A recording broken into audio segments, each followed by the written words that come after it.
Hey, this is a mobile-focused video, so if it's not your thing, don't worry, we get it. We occasionally talk mobile here. It's a different class of gaming altogether, but there's been an interesting phenomenon lately. The mobile version of PlayerUnknown's Battlegrounds, or PUBG, has been rising to prominence after a lukewarm start, and just now this week, Call of Duty Mobile launched. So basically, now we have the big three on mobile in a big way: Fortnite, PUBG, and Call of Duty, the heavy hitters. Fortnite is kind of in a different class, but today we're going to take a look at PUBG Mobile versus Call of Duty Mobile. You know, what's the difference and how are they similar? They're basically just cash cows, but you might be saying, who cares? You know, there's a bigger point to be made of all of this that I'll get to. So let's break down the games that are quietly taking the world by storm. PUBG Mobile serves as a pretty good direct version and representation of the real game. It's a typically big old 2GB download and it's relatively fun.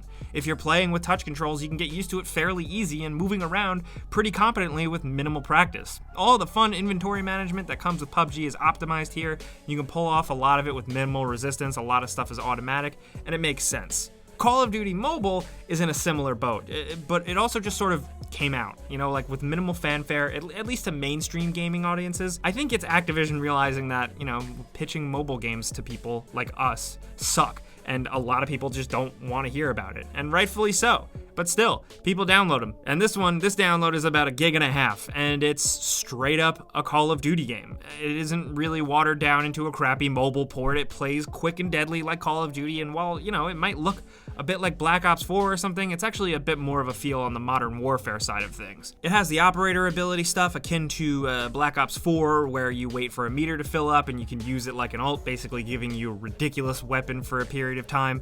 This is where the class-ish and loadout stuff feels very different from PUBG Mobile, obviously. This feels distinctly Call of Duty, with grenade choices, earnable weapon attachments, and customization options, and just a lot of progression to level up and chew through. PUBG has gotten a little better on those fronts since launch, but Call of Duty has tons more. And of course, it's worth noting that all of this leveling up and progression is heavily geared towards monetization. Everything that would make a console or PC gamer rage out big time is basically here, and it's bad. Call of Duty Mobile has a premium pass, which, you know, gets you more rewards and gives you more points quicker. There are random weapon crates you can buy, currencies to give real-world dollars for, all going towards all of this progression. Also, the game basically gives you a tutorial that trains your rabbit brain to learn how to get into the loop of, you know, buying stuff. It's weird, and it's gross, and it's not good.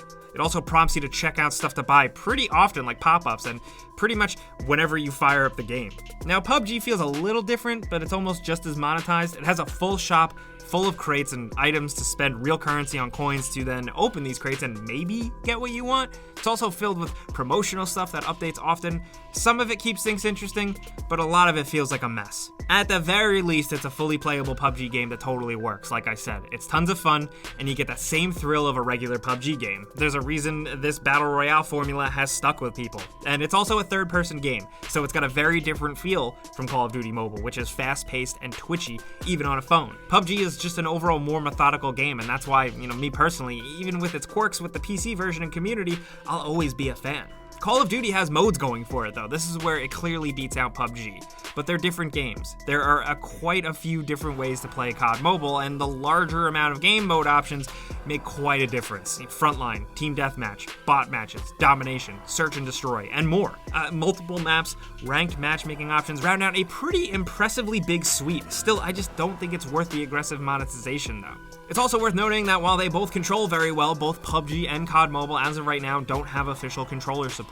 Craftier people have tried to make it work, but the game and its developers seem to be trying to keep things even for now. And PUBG overall now at this point is much more stable. It's got problems, yeah, but COD Mobile is extremely young, and there's some occasional lag, some balancing issues, really just stuff that comes with early multiplayer game launches nowadays. But the big thing that unifies them both, Tencent. Both PUBG Mobile and COD Mobile are published by Tencent Holdings, the absolutely massive China-based multinational conglomerate. One of the biggest companies in the world, and what they are capitalizing on here is not really PC and console players, it's an entirely different one, obviously, the mobile market. This is where they thrive, this is where they make their money, and they're going for an intentional player base.